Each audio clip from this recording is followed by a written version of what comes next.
বন্ধুরা, তোমাদের আজকে আমি সহজ পদ্ধতিতে কিভাবে নুডলস বানাবো সেটাই আমি করে দেখাবো। অনেক সময় বাচ্চারা নুডলস খেতে চায় কিন্তু ঘরে কোনো নুডলস থাকে না, সেই পদ্ধতিটাই তোমাদের আজকে আমি করে দেখাচ্ছি। তার জন্য আমি 1 বাটি ময়দা নিয়েছি, হাফ চামচ লবণ, হাফ চামচ খাবার সোডা, 1 চামচ সাদা তেল। এটা খুব ভালো করে মিশিয়ে নেব।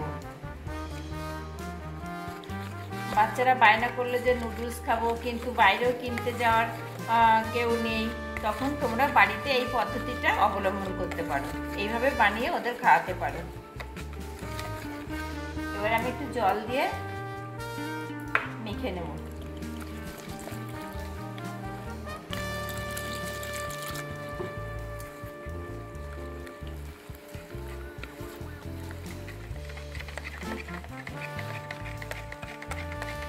দেখো ব্যাটারটা আমার হয়ে গেছে, তোমাদের আমি থিকনেসটা দেখাচ্ছি।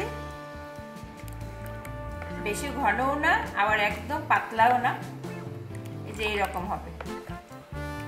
দেখো এরকম একটা বোতল নিয়েছি, এই বোতলের ঢাকনাটা আমি ফুটো করে নিয়েছি, এর মধ্যে ব্যাটারটা ঢেলে নেব। এরকম ব্যাটারটা ঢেলে নিয়েছি, আর এই ধরনের বোতল তো তোমাদের সবার ঘরেই থাকে।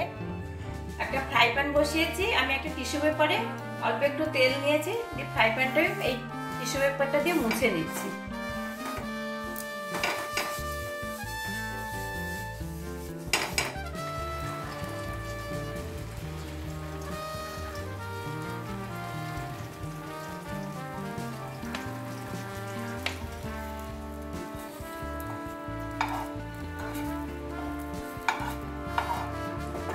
সমস্ত নুডলস গুলো আমি এইভাবেই বানিয়ে নেব।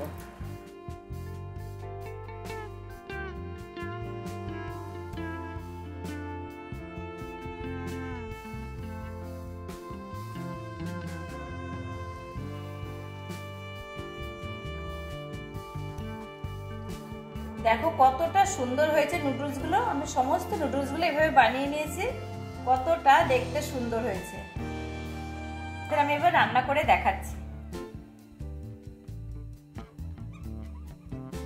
এবার দিচ্ছি পেঁয়াজ কুচি। তোমরা কিন্তু নানা রকম সবজি দিয়েও করতে পারো। কাঁচা লঙ্কা কুচি দিয়ে দিচ্ছি। বাচ্চাদের জন্য করলে ঝালটা তোমরা বুঝে শুনে দেবে। আমি অল্প লবণ দেব, যেহেতু আমার নুডলসে লবণ দেওয়া আছে। আমি এখানে কোনো সবজি ইউজ করছি না, তোমরা কিন্তু সবজি দিয়ে করবে অবশ্যই। এবার আমি নুডলসটা দিয়ে দিচ্ছি। 1 চামচ সয়া সস দিচ্ছি, 1 চামচ টমেটো সস দিচ্ছি।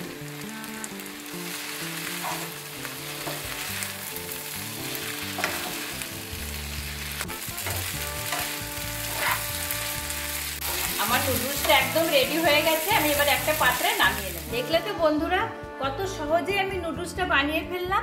তোমরা কিন্তু এভাবে নুডলস বানিয়ে বাচ্চাদের কিন্তু অবশ্যই খাওয়াবে।